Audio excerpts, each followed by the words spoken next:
इमरान खान साहब की मुलाकात हुई है जेल में उनकी फैमिली से और उन्होंने बाहर निकल कर बताया जो कुछ इमरान खान साहब ने कहा। उनके लोग मिले जाकर। सबसे पहले तो मैं आपको खबर दे देता हूं जिसमें हलीमा खान साहिबा ने इमरान खान साहब का पैगाम पहुंचाया। रमजान मुबारक में पहली मुलाकात थी इमरान खान साहब की अपने घर वालों से। इमरान खान साहब ने कहा, पाकिस्तान तहरीक इंसाफ के बानी चेयरमैन इमरान खान साहब ने मुख्तलिफ हुकूमती हथकंडों का हवाला देते हुए कहा है कि जो मर्जी कर लें मैं डील नहीं करूंगा। यानी यही बात इमरान खान साहब की पहले दिन थी और यही बात इमरान खान साहब की अब है। और यही सबसे बड़ा मसला है कि जो भी कभी सियासतदान पकड़ा जाता है वो फौरी तौर पे डील के लिए आमादा हो जाता है। यहां पे एक बंदा पकड़ा गया, वो डील के लिए मान नहीं दे रहा। जो मर्जी कर ले डील नहीं करूंगा। इमरान खान की बहन ने रावलपिंडी की अडियाला जेल के बाहर निकलने के बाद ये बातचीत बताई कि इमरान खान साहब ने आज फिर यही कहा है। और उन्होंने कहा कि आज इमरान खान साहब से एक हफ्ते बाद मुलाकात हुई है और तमाम केसेस की समाअत उनकी मुलतवी हो गई है। आज हमारी बुशरा बीबी और इमरान खान दोनों से मुलाकात हुई है। इमरान खान बिल्कुल सेहतमंद हैं और खुश लग रहे थे। इमरान खान के कान में कोई तकलीफ नहीं है, ना कोई बीमारी है। ये खबर फैलाई गई थी कि इमरान खान साहब के कान में कोई इन्फेक्शन हुआ है कुछ सहाफियों की जानिब से, और वो कहा गया जी इन्फेक्शन दिमाग तक पहुंच गया। तो इस तरह की बातें उल्टी सीधी की गई हैं। लेकिन इमरान खान साहब की फैमिली ने इसको डिनाई किया। उन्होंने कहा जी बताएं आपका सोर्स क्या है, आप ये खबर कैसे दे सकते हैं, इमरान खान के बारे में नेगेटिव खबरें ना फैलाई जाए। और कुछ खबरें जो है वो पाकिस्तान तहरीक इंसाफ के लोगों की जानिब से आई थी कि इमरान खान साहब को सहरी में अफ्तारी में प्रॉब्लम हो रही है या उन्हें इबादत नहीं करने दी जा रही हैं। तो इस किस्म की जो खबरें फैलाई गई थी उस पर भी इमरान खान साहब की फैमिली ने कहा जी ऐसा कुछ नहीं है, इमरान खान साहब खुश हैं, वो अपने रमजान को रूटीन के मुताबिक देख रहे हैं। और उन्होंने ये पैगाम भेजा है कि मैं किसी किस्म की डील नहीं करूंगा। उनका कहना था कि एस्टेब्लिशमेंट के टाउट सोशल मीडिया पर बैठकर अफवाहें फैलाते हैं। इन टाउटों से कोई पूछे इनके सोर्सेज क्या है। सोशल मीडिया पर अब अफवाहें चल रही हैं कि इमरान खान के दिमाग में अब कोई इन्फेक्शन हुआ है। अल्लाह ताला उनकी हिफाजत कर रहा है। हलीमा खान ने कहा कि इमरान खान के जाती मुआलिज को उनसे मुलाकात नहीं करवा रहे, ये प्रॉब्लम है और बच्चों से भी बात नहीं करवाई जा रही। सलमान अकरम राजा को आज ये जिम्मेदारी दी गई है, वो इमरान खान के जाती पिटीशंस को देखेंगे। अलकादर केस का फैसला भी ज्यादा से ज्यादा एक हफ्ते में हो सकता है। यानी वो ये कह रही थी कि अलकादर वाला केस जो है वो अगर लग जाए अदालत में तो एक हफ्ते में वकला कह रहे हैं जी उसका फैसला हो जाएगा, इमरान खान साहब की जमानत हो जाएगी। और फिर वो ये कहते हैं कि ज्यादा से ज्यादा 3 हफ्ते के अंदर ये केस ही खत्म हो जाएगा। ये केस में इमरान खान साहब बाइज्जत बरी हो जाएंगे, चाहे इमरान खान साहब है चाहे उनकी वाइफ है। अभी इसके अंदर इमरान खान साहब को अंदर रखा हुआ है ना। तो वहां इमरान खान साहब ने पहली मर्तबा जस्टिस डोगर पर एतराज किया है जिन्हें लाहौर से लाया गया। तो इस पे इमरान खान साहब ने जो पैगाम दिया वो उनकी बहन ने बाहर पहुंचाया। उन्होंने कहा जी कोई डोगर है जिसको खास तौर पर बुलाया गया है ताकि अलकादर की अपील ना लगे। इमरान खान साहब के वकला ने अलकादर की अपील लगाई हुई है लेकिन जानबूझकर उसमें ताखीर की जा रही है और इस केस को नंबर नहीं लगाया जा रहा। और जो कायम मकाम चीफ जस्टिस हैं जस्टिस डोगर साहब, उनके बारे में कह रहे हैं जो डोगर है जिसको बुलाया गया खास तौर पर ताकि अलकादर की अपील ना लगे। ये सब कुछ इमरान खान को दबाव में लाने के लिए किया जा रहा है। इमरान खान ने कहा है जो मर्जी कर ले डील नहीं करूंगा। इमरान खान ने एक और चीज कही, वो मैं आपको बाद में बताता हूं, लेकिन पहले इमरान खान साहब के वकील हैं बैरिस्टर सलमान सफदर, उन्होंने इमरान खान साहब के केसेस के हवाले से एक और नुकता उठाया। उन्होंने कहा जी इमरान खान और बुशरा बीबी के जो केसेस है ना इनमें T20 के बाद अब टेस्ट वाला फार्मूला अप्लाई कर दिया गया है। यानी वो ये कह रहे थे कि इमरान खान और बुशरा बीबी के केसेस में इब्तदा में सरकार की जानिब से हिकमत अमली थी T20 खेले, फटाफट इमरान खान को सजाएं सुनाए। तो वो जितनी जल्दी सजाएं सुनवाते रहे उतनी जल्दी सजाएं फारिग होती रही। और अब जो है उसके बाद अलकादर के केस में वनडे फॉर्मेट की हिकमत अमली अपनाएगी और अब सारे केसेस में एक एक करके ये अपनी मौत आप मर गए सारे केस, और अब टेस्ट मैचेस की हिकमत अमली अपनाकर लंबी तारीखें डाली जा रही हैं। उन्होंने इस खदशे का भी इजहार किया कि हो सकता है कि रमजान मुबारक में, मुझे लगता है कि अडियाला में कोई समाअत नहीं होनी, वरना ये केसेस बहुत जल्दी खत्म हो जाएंगे। इन केसेस की कोई कानूनी हैसियत नहीं है। ये भी हो गया जी इमरान खान साहब ने जो चीफ जस्टिस के लिए एक शख्सियत को लाया गया लाहौर हाई कोर्ट से, जनाब जस्टिस डोगर साहब को, उनके ऊपर भी उन्होंने एतराज कर दिया कि उनको लाया ही इमरान खान साहब के केसेस को टैकल करने के लिए गया है। एक मामला और हुआ था नाज़रीन, आपको याद होगा खैबर पख्तूनख्वा की हुकूमत ने वहां पे एक अरबाब न्याज क्रिकेट स्टेडियम है, उसका नाम तब्दील करके इमरान खान क्रिकेट स्टेडियम रख दिया था। मैंने उस दिन ट्वीट भी किया था कि इमरान खान का नाम ऐसे मनसूबों का मोहताज नहीं है, वो एक बहुत बड़ा लीडर है और ये मायूब हरकत है। यानी ये तो नवाज शरीफ करता है, ये तो हसीना वाजिद करती थी, ये तो टिकटॉकर्स करते हैं, ये तो उनकी हरकतें हैं कि जो चीज मिलती है उसके ऊपर अपना मुंह लगा देते हैं और अपना नाम लिख देते हैं। इमरान खान का नाम तो तारीख में लिखा जाएगा, इमरान खान का नाम तो लोगों के दिलों पर लिखा जाएगा। इमरान खान का नाम तो जिस तरह वो डटकर खड़े हैं बतौर लीडर इस मुल्क के दरों दीवार पे लिखा जाएगा और तारीख का एक हिस्सा बनेगा जिसे कभी भी आप मिटा नहीं सकेंगे। ये लैट्रिनों के ऊपर नाम लगा देना, स्टेडियम्स के ऊपर नाम लगा देना, अस्पतालों के ऊपर नाम लगा देना, ये छोटे छोटे स्कूलों के ऊपर नाम लगा देना, पार्कों के ऊपर नाम लगा देना, गलियों के ऊपर नाम लगा देना, ये सारी छोटी छोटी हरकतें हैं। ये हसीना वाजिद भी करती थी, उसने अपने मुल्क की हर जगह पे अपना नाम छाप दिया और आज वो मुल्क के अंदर आ भी नहीं सकती। ये उसके हालात हैं। हसीना वाजिद के। तो ये शरीफ खानदान का वतीरा है, जरदारी खानदान का वतीरा है। इमरान खान के बहुत सारे लोग जो है वो तनकीद कर रहे थे उस दिन जब मैंने ये कहा कि ये इमरान खान साहब के लिए जेब नहीं देती है हरकत जो की है खैबर पख्तूनख्वा की हुकूमत ने। तो बहुत सारे लोग कह रहे थे जी ये देखे ना इमरान खान का नाम आने पे कितनी लोगों को तकलीफ हो रही है, ये हो रहा है वो हो रहा है। अब इमरान खान साहब का अपना स्टेटमेंट आ गया इस पे, और इमरान खान साहब की बहन ने ही स्टेटमेंट बाहर पहुंचाया। उन्होंने कहा जी कि इमरान खान साहब ने अखबार में पढ़ा कि अरबाब न्याज क्रिकेट स्टेडियम का नाम तब्दील करके उसे इमरान खान के नाम पर रखा गया है, और ये बात इमरान खान साहब को पसंद नहीं आई। यानी जिस चीज के खिलाफ हमेशा इमरान खान साहब ने सियासत की, जिस चीज की हमेशा मजम्मत की, वही चीज अगर उनकी पार्टी करेगी उनके लिए और इमरान खान साहब खामोशी से उसे देखेंगे तो ये इमरान खान साहब की फिर कमजोरी बन जाएगी। आपको याद है उस्मान बुज़दार साहब ने अपने वालिद के नाम के ऊपर एक अस्पताल का नाम रखने की कोशिश की थी, तो मैंने उसके ऊपर बड़ी आवाज उठाई थी, उसके ऊपर वीलॉग्स किए थे। पूरी की पूरी पाकिस्तान तहरीक इंसाफ साथ खड़ी हो गई थी और तहरीक इंसाफ के अंदर से नौजवान आवाजें उठा रहे थे कि उस्मान बुज़दार ये ज्यादती कर रहे हैं। तो इमरान खान साहब ने कहा जी अरबाब न्याज स्टेडियम का नाम वापस रखा जाए, इमरान खान साहब के नाम के ऊपर उसका नाम तब्दील ना किया जाए। नाज़रीन, इमरान खान साहब ने एक पैगाम जो है वो भिजवाया है और ये बहुत इंपॉर्टेंट है खबर। ये खबर दी है सलमान अकरम राजा साहब ने। इमरान खान साहब ने एक पैगाम फजलुर रहमान साहब के हवाले से कुछ हदायत दी है पार्टी को, और ये हदायत अभी खुफिया रखी जा रही है। देखिए, फजलुर रहमान साहब की कुछ डिमांड्स हैं और उन्हें कुछ गारंटीज चाहिए पाकिस्तान तहरीक इंसाफ से। इसी तरह पाकिस्तान तहरीक इंसाफ की भी कुछ डिमांड्स हैं और उन्हें भी फजलुर रहमान साहब से कुछ गारंटीज चाहिए। तो एतमाद का एक फुकदान तो है, क्योंकि एक बहुत लंबी मुखालफत फजलुर रहमान साहब की और इमरान खान साहब की सियासी नुक्ता नजर से रही है। अब जो खैबर पख्तूनख्वा की हुकूमत है, अली अमीन गंडापुर साहब है या उनके करीबी साथी हैं, वो फजलुर रहमान साहब को अपने एक बड़े पॉलिटिकल राइवल के तौर पे देखते हैं खैबर पख्तूनख्वा में, और उन्हें लगता है कि अगर फजलुर रहमान साहब खैबर पख्तूनख्वा में मजबूत होंगे तो उनके लिए चैलेंजेस बढ़ जाएंगे। हालांकि इस वक्त इमरान खान साहब का तोती बोलता है। वैसे भी गंडापुर खानदान के साथ या उनके खिलाफ फजलुर रहमान साहब इलेक्शन लड़ते हैं डीए खान से, या उनकी फैमिली वहां से इलेक्शन लड़ती है, तो बाप को और बेटे को दोनों को शिकस्त दी है गंडापुर बरादरान ने। वो पहले भी दी है, आइंदा भी दे सकते हैं, लेकिन उन्हें ये खदशात भी हैं कि अगर इमरान खान साहब ने कुछ मफामत कर ली फजलुर रहमान साहब से तो उसका नुकसान कहीं गंडापुर फैमिली को ना हो जाए। बहरहाल कुछ हदायत है जो सलमान अकरम राजा साहब को इमरान खान साहब ने दिए फजलुर रहमान साहब से हवाले से। आने वाले दिनों में ये चीजें सामने आ जाएंगी जब डेवलपमेंट साहब देख रहे होंगे। फिर सलमान अकरम राजा साहब ने कहा कि ये जो इमरान खान साहब को सैरी ना देने और इबादत से रोकने की बातों में किसी किस्म की कोई सदाकत नहीं है। उन्होंने कहा, खान साहब ने वजाहत से कहा है कि जो लीडरशिप पर हमला होता है वो भगौड़े करते हैं, वो अवाम में अपनी जगह बनाने के लिए ऐसा करते हैं जो लीडरशिप के ऊपर अटैक करते हैं, जैसे कि मरवत साहब अटैक कर रहे थे राजा साहब पे। एक्चुअली उनका इशारा उसी तरफ है।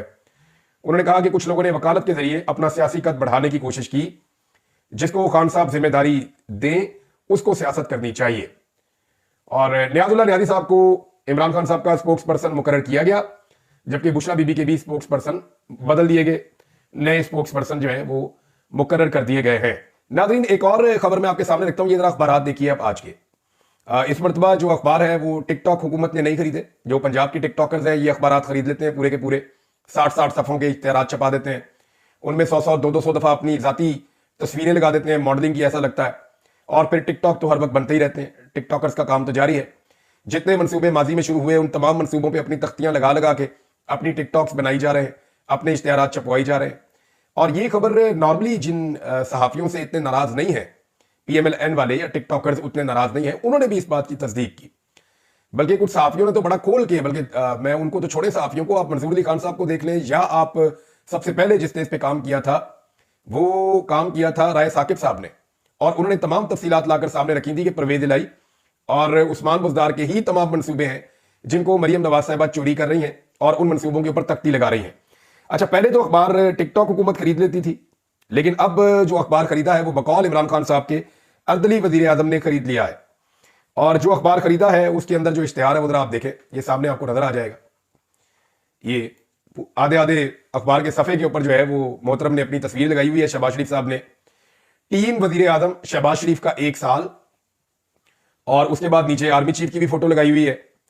कुछ गैर मुल्की दौरों के हवालों से फोटो लगाई हुई है शहबाज शरीफ साहब ने। वो इसे अपनी कामयाबी समझते हैं, गैर मुल्की दौरों को अभी सारा पोल खोलते हैं आपके सामने।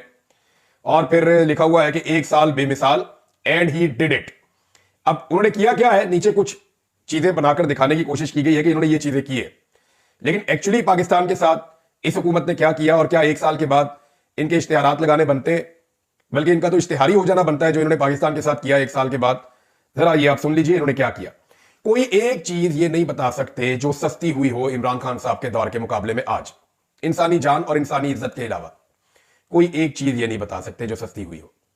दावा कर रहे हैं कि 10 साल में, पिछले 10 साल में कभी भी महंगाई इतनी कम नहीं थी जितनी अब शहबाज शरीफ साहब ने कर दी है। दावा तो इनका ये है, लेकिन हकीकत क्या है, किसी एक चीज का ये नाम नहीं ले सकते। पेट्रोल पहले से ज्यादा महंगा है, घी, आटा, दालें, चीनी, खाने पीने की चीजें, सब्जियां, फल, सब कुछ पहले से ज्यादा महंगा है। गाड़ियों के और घरों के किराए पहले से ज्यादा महंगे हैं। आपका जो डॉलर है वो पहले से ज्यादा महंगा है। बिजली 4 गुना कीमत हो गई है। गैस जो है वो 10 गुना कीमत हो गई है। तो तमाम चीजों की कीमतें बढ़ी है। किसी एक चीज की कीमत भी आज इमरान खान साहब के दौरे हुकूमत में उन चीजों की जो कीमत थी उससे कम नहीं है। तो फिर ये कैसे कह सकते हैं कि महंगाई कम हुई है? महंगाई तो लगातार बढ़ी है और बहुत ज्यादा बढ़ी है, और ये फैक्ट है। आप अपने किचन के अंदर से चीजें उठाकर देख लें।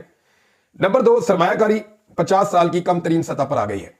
हत्ता कि SIFC बनाया गया, उसमें आर्मी चीफ को शामिल किया गया, बड़े ऑफिसर्स उसके अंदर रखे गए, उसको बहुत वसाइल दिए गए, लेकिन इसके बावजूद 50 साल की कम तरीन सतह पर पाकिस्तान में सरमायाकारी हुई है।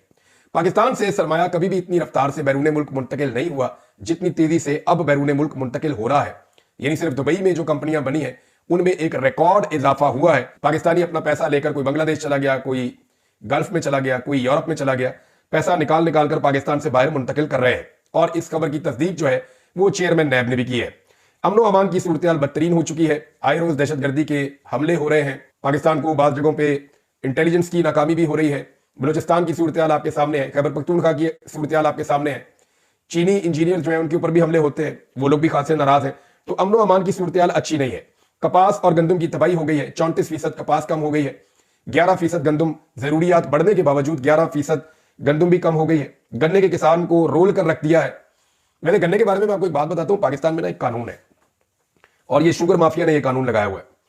कानून ये कहता है कि दफा 146 के तहत कोई भी किसान जो है वो अपने गन्ने से खुद गुड़ नहीं बनाएगा। कमर्शियल लेवल के ऊपर वो गुड़ नहीं बना सकता, उसको इजाजत नहीं है, ताकि वो जो गन्ना है वो सस्ते दामों मजबूर हो जाए कि ले जाए और ले जाकर बेच दे शुगर मिल मालिकान को। तो चंद 100 रुपए मण के हिसाब से गन्ना वहां पे बिक जाता है। उसी गन्ने से अगर वो गुड़ तैयार करे तो ये वैल्यू एडिशन करके किसान 5 से 6 गुना पैसे कमा सकता है। लेकिन किसान को पैसे कमाने की इजाजत नहीं है, क्योंकि शुगर माफिया और शुगर मिलें सारी की सारी बड़े बड़े लोगों की हैं और सियासतदानों की हैं। तो वो पॉलिसीज ऐसी बनाते हैं, कवानीन ऐसे बनाते हैं कि कुछ भी हो जाए, शुगर जो है, शुगर मिलों को जाके आपको गन्ना बेचना पड़ेगा। आप अपने गन्ने से खुद गुड़ नहीं बना सकते। हालांकि गुड़ जो है वो सेहतमंद भी होता है। गुड़ जो है उसके इतने मुजर असरात भी नहीं होते, और चीनी जो है उसके मुजर असरात भी होते हैं और वो सेहत के लिए भी अच्छी नहीं होती। लेकिन इसके बावजूद पाकिस्तान के अंदर आप ये देख लेंगे किस तरीके से किसानों को पीसने का बंदोबस्त किया जाता है। हम बात करते किसानों की, उस पर इनकी ये पॉलिसी है। अरब ममालिक से बदतरीन सूरत हाल है, यानी वहां से लगातार पाकिस्तानियों को निकाला जा रहा है। और अभी एक और डाटा है कि 10 के करीब मजीद ममालिक ने पाकिस्तानियों को निकालना शुरू कर दिया है। तो ओवरऑल पूरी दुनिया में पाकिस्तानियों के खिलाफ एक क्रैकडाउन हो रहा है, और ये भी इस हुकूमत की एक कामयाबी है। इसको भी अखबार में छापना चाहिए था। पाकिस्तान की तारीख के सबसे महंगे कर्जे शहबाज शरीफ की हुकूमत ने लिए हैं गुज़िश्ता 1 साल में, इसको भी छापना चाहिए था। IMF के सामने पूरा का पूरा मुल्क बिमा इदारों के इन्होंने गिरवी रख दिया है। यानी चीफ जस्टिस तक से जाके हिसाब किताब कर लिया IMF ने। हर इदारे के अंदर IMF घुस गया। अभी भी IMF आया हुआ है, उसकी कड़ी शराइत मानने पर आप मजबूर हैं। तो पूरे पाकिस्तान को गिरवी रख दिया IMF के सामने। ये भी इनको अखबार में छापना चाहिए था। इंसानी हकूक की धज्जियां जो इन्होंने उड़ाई वो किसी जमहूरी दौर में ऐसा नहीं हुआ। ये भी इन्हें लिखना चाहिए था इश्तिहार के अंदर। पार्लियामान की जो बेतौकीरी इन्होंने की है, जिस तरह पार्लियामेंटेरियंस के ऊपर पार्लियामेंट के अंदर अटैक किया गया, जैसे उनकी फैमिलीज को अगवा किया गया, जिस तरह से आईनी तरामीम के लिए जुल्म और जबर का सहारा लिया गया, पार्लियामेंट की बेतौकीरी भी इन्होंने कमाल की है। अदलिया का पूरा स्ट्रक्चर तबाह कर दिया है। आइन का हुलिया इन्होंने बिगाड़ कर रख दिया है। आज भी पाकिस्तान तहरीक इंसाफ को बाहर निकलने की इजाजत इसलिए नहीं है कि लोग आज भी तहरीक इंसाफ के साथ खड़े हैं। इस हुकूमत के साथ लोग बिल्कुल नहीं खड़े। तरक्याती मनसूबों की कटौती कर दी है, यानी जितने बड़े बड़े पाकिस्तान के अंदर तरक्याती मनसूबे चल रहे थे उनका बजट उसके अंदर कट लगा दिया IMF के कहने के ऊपर, ताकि पाकिस्तान के बड़े तरक्याती मनसूबे रुक जाए और पैसा कम से कम खर्च हो। बेरोजगारी की शरह में लगातार इन्होंने इजाफा किया है, बेरोजगारी कम नहीं हुई। 1.25 करोड़ से ज्यादा लोग इन्होंने 1 साल में मजीद गुर्बत की लकीर से नीचे धकेल दिए हैं। यह भी इस हुकूमत का एक कारनामा है। और आर्मी रिपोर्टों के मुताबिक पाकिस्तान में जो करप्शन इंडेक्स है उसमें इजाफा हुआ है। पाकिस्तान आज पहले की निस्बत ज्यादा करप्ट मुल्क है। फिर पासपोर्ट की बदहाली का यह आलम है कि पाकिस्तान टॉप 5 मुल्कों में है, बल्कि चौथे नंबर पे है पाकिस्तान पूरी दुनिया में, जिसका पासपोर्ट दुनिया में कम 3 वैल्यू वाला पासपोर्ट है। यानी 32 वैल्यू जिन पासपोर्ट्स की है पूरी दुनिया के अंदर, उनमें चौथे नंबर पे पाकिस्तान है। और ये सारे मुल्क जो पाकिस्तान से पीछे और आगे है, ये सारे जंग ज़दा मुल्क है। यानी इराक, सोमालिया, लीबिया, अब फलस्तीन का जो है, गाजा की हालत आपके सामने है। फलस्तीन का पासपोर्ट पाकिस्तान से बेहतर है, यानी पाकिस्तान को रखा हुआ है अफगानिस्तान और यमन और शाम की लिस्ट में। ये हालात है पाकिस्तान के पासपोर्ट के। ये भी कारनामा इस हुकूमत का है गुज़िश्ता 1 साल का, ये भी लिखना चाहिए था। तो जमहूरी एतबार से और शहरी आजादियों के एतबार से पाकिस्तान की लगातार और खौफनाक तनज़ली हुई है, यानी इन शोबों में पाकिस्तान नीचे की तरफ गिरा है और इस पर भी आलमी रिपोर्टें आ गई हैं। इन सारी चीजों को आप प्लस और माइनस करें तो आपको आइडिया हो जाएगा कि इन्होंने पाकिस्तान के साथ क्या किया। और एक्सपोर्ट्स के शोबे के अंदर एक और खबर आई है, ये खबर मैं आपके साथ शेयर करता हूं। आप हैरान हो जाएंगे कि पाकिस्तान के साथ ये हुकूमत कर क्या रही है। सबसे पहले तो आप देख लें कि जो पाकिस्तान की सबसे बड़ी एक्सपोर्ट्स होती हैं वो टेक्सटाइल की इंडस्ट्री में होती है, और टेक्सटाइल की जो बरामदात है जो पाकिस्तान बाहर भेजता है टेक्सटाइल बना के, चीजें बना के, उसी से पाकिस्तान को ज़र मुबादला के ज़खायर आते हैं पाकिस्तान में। तो वो जो टेक्सटाइल की बरामदात है वो कम तरीन सतह पर आ गई है पाकिस्तान में। ये इस हुकूमत का कारनामा है। जुलाई 2024 में बहुत बदतरीन हालात थे, और उसके बाद अब फरवरी 2025 में बहुत बदतरीन हालात हैं। 26 करोड़ डॉलर की कमी हुई है पाकिस्तान की बरामदात में, और ये टेक्सटाइल के हवाले से है। लेकिन अगर मैं आपको ओवरऑल बरामदात का बताऊं तो 5.5% कमी आई है पाकिस्तान की बरामदात में। पाकिस्तान शुमारियात ब्यूरो ने कहा है कि फरवरी में तजारती सामान की बरामदात में 5.57% की कमी हुई है, जो कि मौजूदा माली साल में पहले मनफी रुझान की निशानदेही करती है। बरामदात में सुस्त रवि माशी पॉलिसी साजों को परेशान कर सकती है। फरवरी में बरामदात 2.44 अरब डॉलर तक पहुंच गई, जो गुज़िश्ता साल के इसी महीने में 2.58 अरब डॉलर थी। यानी पिछले साल तो सूरत हाल इन्होंने बहुत बुरी की हुई थी। एक्चुअली तो जो मामला ऊपर गया था वो इमरान खान साहब के दौरे हुकूमत में गया था, जब टेक्सटाइल इंडस्ट्री के अंदर आपको काम करने वाले बंदे नहीं मिल रहे थे, मजदूरों की कमी हो गई थी, टेक्निकल स्टाफ नहीं मिल रहा था। अपनी पूरी पावर के साथ पाकिस्तान की टेक्सटाइल इंडस्ट्री अपने बूम पर चल रही थी इमरान खान साहब के दौरे हुकूमत में, कोरोना आने के बावजूद। लेकिन अब इन्होंने ये हालत कर दी है टेक्सटाइल की। मैंने आपको बता तो दिए, सारा कुछ आपके सामने है। नाज़रीन, चीनी बेचने के चक्कर में लोगों को चूना लगाया जा रहा है, और टिकटॉक और हुकूमत के हवाले से कुछ सोशल मीडिया के सारिफीन ने तस्वीर और वीडियोस लगाकर यह दावा किया है कि चीनी के लिए लगाए गए स्टॉल्स खाली हो जाते हैं फोटो सेशन के बाद, और ये सिर्फ फोटो सेशंस तक महदूद है। और वो हुकूमत जिसने ये कहा था कि चीनी को 2 रुपए भी किलो हम महंगा नहीं होने देंगे और हम बहरान नहीं आने देंगे, जिस वक्त हम सब ने खबरदार किया कि आप इसको एक्सपोर्ट ना करें, आप पैसा कमाने की तरफ ना जाएं, आप चंद खानदानों की जेबों में पैसा डाल देंगे, पाकिस्तानियों की जेबें कट जाएगी। तो उस वक्त इन्होंने कहा था जी कि 2 रुपए भी हम महंगा नहीं होने देंगे। आज वो कीमत 20 रुपए से ज्यादा महंगी हो चुकी है।